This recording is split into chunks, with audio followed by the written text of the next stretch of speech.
Nigiko kiria kiaubururire mawoni ngurani nenda-ini cia ukinyaniria ikundi cia gutetera ihoto cia umundu igikumithia giko giki.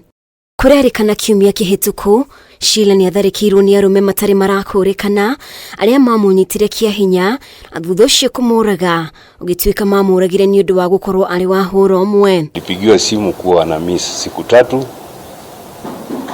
Sasa kupigiwa simu tukaanza kupiga masimu. Hakuwa anapatikana kwa simu.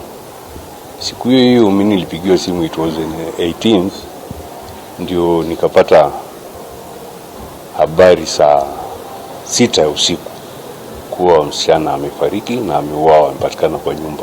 Ithe wa mwiritu uyu John Lumumba agicakaya igeria ria uria kwethera umanene rigite ihiga na gukinyiria riu gutire riboti mamukirite kuma kuri borithi igimainia na gikuũ kia mwana wao. Sasa ni hivyo tu, tukaripoti kwa polisi. Polisi walijaribu kuinvestigate, watu wanapatikana kidogo, mtu anawekwa cell siku moja, unasikia ametoka, mwingine anashikwa. Kama msichana ambaye alikuwa na kifungu yake alishikwa pia, kaojiwa pia, katoka.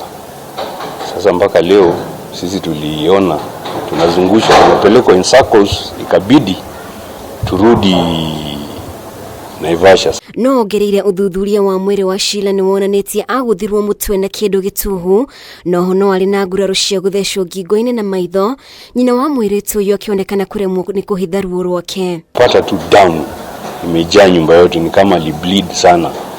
Tulipata tu damu imejaa hapo kabisa, na kwenda mochari. Kusema kweli, hiyo postmortem ilionyesha kuwa ali bleed karibu damu yote kwa mwili lisha, ali bleed.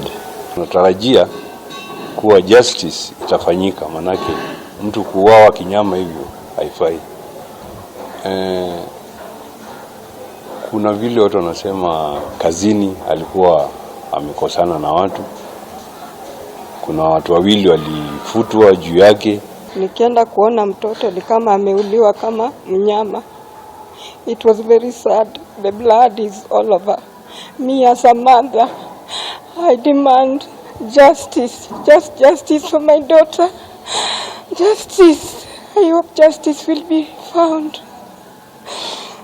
That's all I can say for now. Mwiri wake ni urikitie gutwarwo mochari-ini ya Naivasha mbere ya igongona ria kumuhurukia.